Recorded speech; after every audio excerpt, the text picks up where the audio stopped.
Hey everybody, welcome to our first video. My name is Mark Bauer. I'm 43 years old. I did a PhD in biochemistry in the field of immunopharmacology and worked several years in academia and the spin-off and startup scene. At the same time, I did as well a pedagogic education, and for 3 years now I teach the subject chemistry at the high school in Altdorf, the capital of the beautiful canton of Uri in Switzerland. Behind the camera we have a young team which are former students of our high school. And we're the film crew behind this project. We're determined to give you the best content for your enjoyment. Before we start with some experiments, let me briefly introduce our concept to you using the why, how, what method of Simon Sinek, which a friend of mine introduced to me some years ago. There's a famous TED talk by him from 2009 about his method that you can watch online on YouTube. Let's deal first with the why, the most important of the three, according to Sinek. So, why should we put so much effort into making scientific videos, although there are already plenty of existing, even free, available scientific videos on several platforms such as YouTube or Vimeo, for example?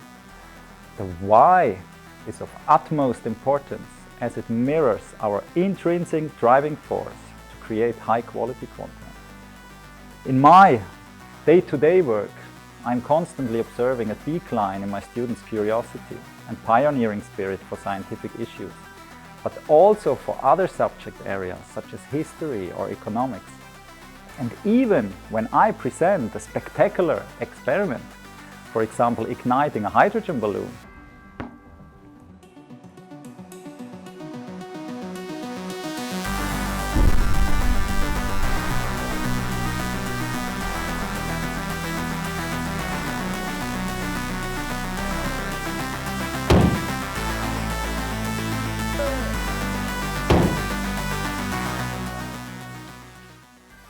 the curiosity disappears as soon as the reaction is finished. Apart from a very few exceptions, nobody generally asks me afterwards, what substances have reacted with each other here? Why was there a fireball? Can we use other substances to create the same effect? Why did I feel a pressure wave, for example, on the heart? And why was there a bang? No. They ask me questions like, can we do this again? Or can we upscale this using a bigger balloon? Most videos on the internet focus on satisfying this sensationalist desire for bigger, further, faster. We have this phenomenon in basically all areas of our lives, which is mostly played out as a competition. This can be both positive and negative. Let's look at a positive example of the faster principle in sport.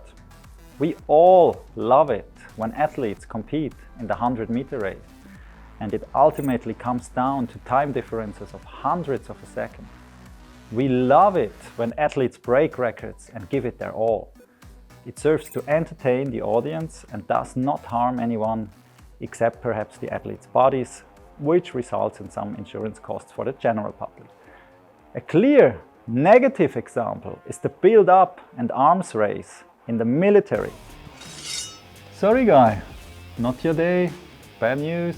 I want your property, I want all your money tomorrow morning here on the table. Okay? Subito, ciao ciao, go home and get it. You want my money? Look out boy, lesson number 1. Don't bring a knife to a gunfight. Woo! Okay. Nah? Okay. I understand. You have a gun. Good. I put my knife away. But I have something else. Look at this. I have a nice collection of these dudes here, huh? Rockets and explosives. Let me introduce to you quickly a little trailer of my little arsenal of rockets.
Rockets, wow, sounds really good. Uranium, dude. Ooh. Remember? Okay. Atomic bomb. Okay. Atomic bomb, sounds good.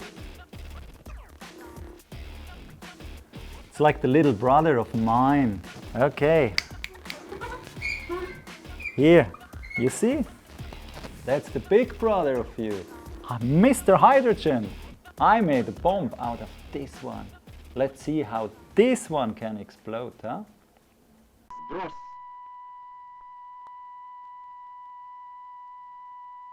2, 1, 0.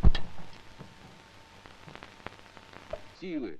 В этот момент самолет-носитель находился в 40 и последующие свечения, несмотря на сплошную облачность, были видны в радиусе до... Полевой столб, поднимающийся с земли, быстро увеличился в объеме. Через несколько секунд после взрыва диаметр полевого столба составлял около 10 километров. Увеличиваясь в размерах, облако медленно поднималось вверх. В своем конечном развитии оно достигло высоты 60-65 километров. This arms race culminated on 30 of October 1961 in the world's largest ever man-made explosion. The Soviet Tsar bomb had an explosive force of around 57,000 million tons of TNT.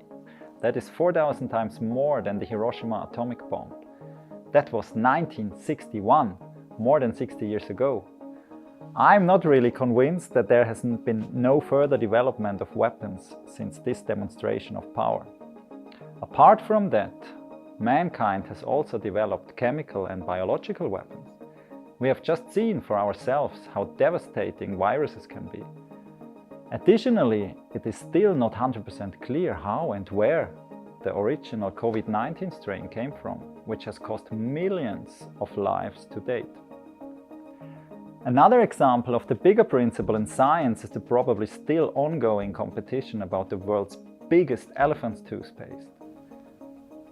The chemical reactions are great to watch.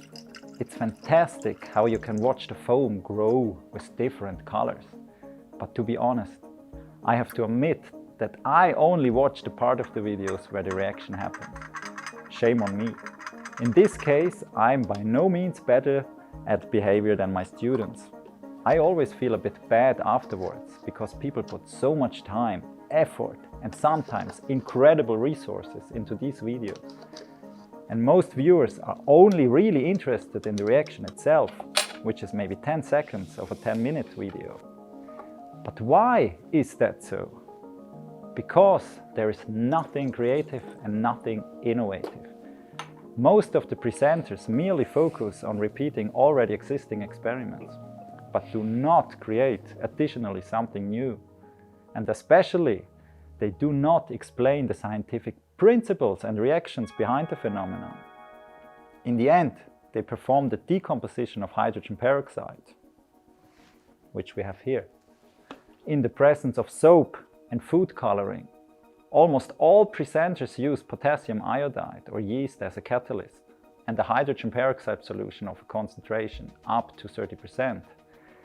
They focus on making it bigger, funnier or more spectacular in other kind of ways. Therefore, I was super excited when I saw a variation of the elephant's toothpaste on Mark Rober's channel. He's a famous YouTuber, which he called Devil's Toothpaste. He even gave it another name.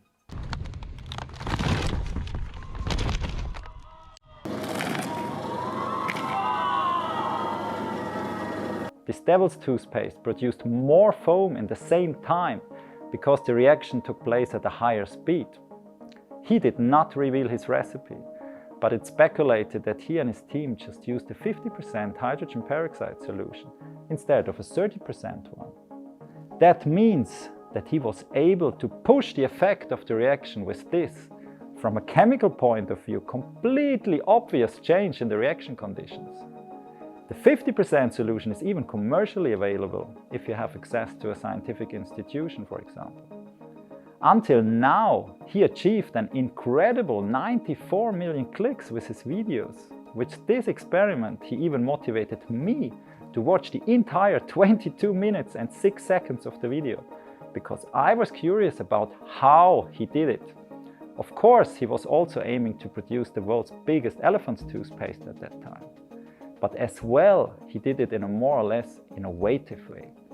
I'm pretty sure if he would have used the conventional elephant toothpaste, he would not have gained the same success. If we analyze the whole thing from an economic perspective, he created the so-called blue ocean. Before that, everyone was trying to get the max out of the classical reaction. All these people were dividing up the market in a so-called red ocean.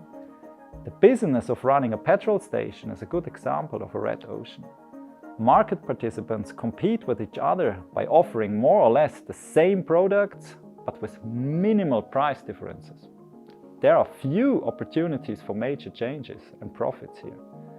Mark Rober and his team apparently just changed one single parameter, creating a blue ocean. But to do this, he had to understand the principles behind the chemical reaction. So if you understand that the reaction rate of a chemical reaction depends on the concentration of the reactions, the physical state as well as the surface area of the reactants, the temperature and the presence and type of a catalyst used, you can play around with these parameters to influence the outcome. And here we come finally back to the why of our project. My observation in recent years have led me to formulate the following hypothesis. For the most part, children, young people and as well adults no longer have the patience or interest to deal with problems intensively because they lack the curiosity and therefore the driving force. They then often look for the excuse that they no longer have time to deal with things in detail, and this is no longer necessary as the internet already provides all the necessary answers anyway. Since AI, this has even multiplied.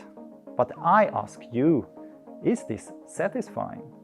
And where is the quality control happening?